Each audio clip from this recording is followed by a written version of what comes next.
Samantalang nagdadatingan ang mga estudyante ng grade 5 at grade 6 sa kanilang matayog na silid-aralan.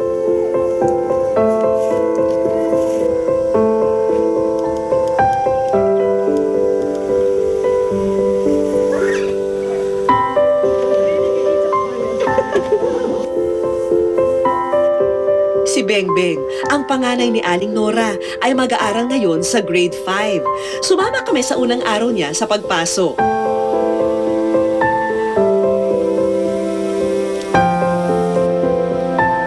Mula sa barangay, dumaraan sila sa gilid ng bundok at mga palayan para lang pumasok sa paaralan.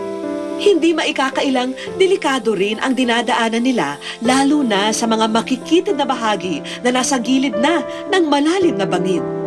Kung iisipin, hindi pa nag-uumpisa ang klase, tila nakapag-PE class na sina Bengbeng. Hubad sa sikat ng araw ang daan sa palayan, pero hindi alintana ng mga bata ang init.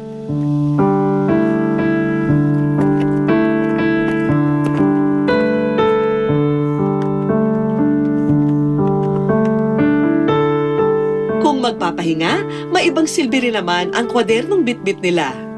Matapos ang 30 minutong pag-akyat, narating din na Bengbeng ang kanilang classroom. Hindi matatawaran ang tiyaga at sipag ng mga mag-aaral tulad ni Bengbeng kung araw-araw tinatahak nila ang mahabang daan patungo rito. Kadalasan mo nahihirapan talaga, ma'am. Kasi tingnan mo naman yung layo dyan. Ano naman po, ma'am. Pero gusto naman po nilang mag-aral, wala namang choice, ma'am. Wala namang ibang ano dyan, ibang building. Kaya dito na lang po muna, ma'am. Ma'am, at this time po, dito po sa first day, ma'am, ano po, grade 5 and 6 po muna yung handle ko ngayon. Tapos, I have set 22 pupil, grade 6 and 17 grade 5, ma'am. Pero wala pa po yung iba.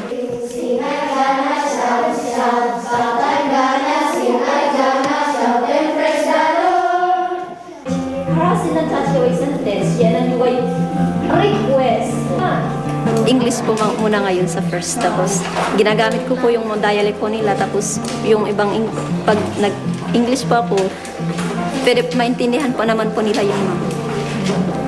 Pero yung usually yung ginagamit po mostly sa dialect po nila, ma'am. Maya-maya nang kailangan na magsulat, tila nagkakagulo sa likod ng silid.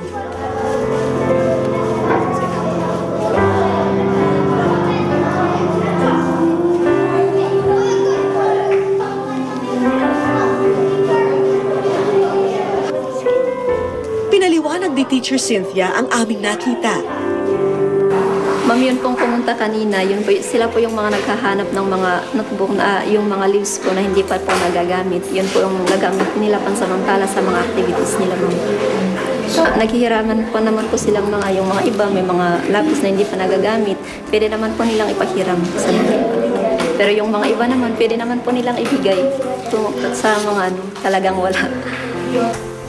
Ang problema nila, yung mga kagamitan, hindi sila kompleto. Kung nagre-require ng teacher ng 5 notebook, ang notebook lang nila, 1 o 2, lalo na sa grade 1. Ano po?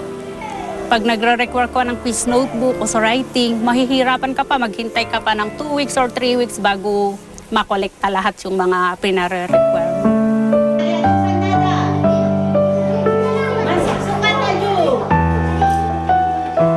Higit na nakakaunawa at nababagabag ang punong guro sa sitwasyon ng mga mag-aaral ng Buskalan. Kasi ako rin, na-experience ko rin kasi galing din ako sa mahirap na pamilya. Tapos 10 kaming magkakapatid. Ang father ko din ay isang janitor lang sa public school. Tapos ang mother ko sakitin. Nagkakasya lang po kami sa pinaglumaan ng mga ate na notebook.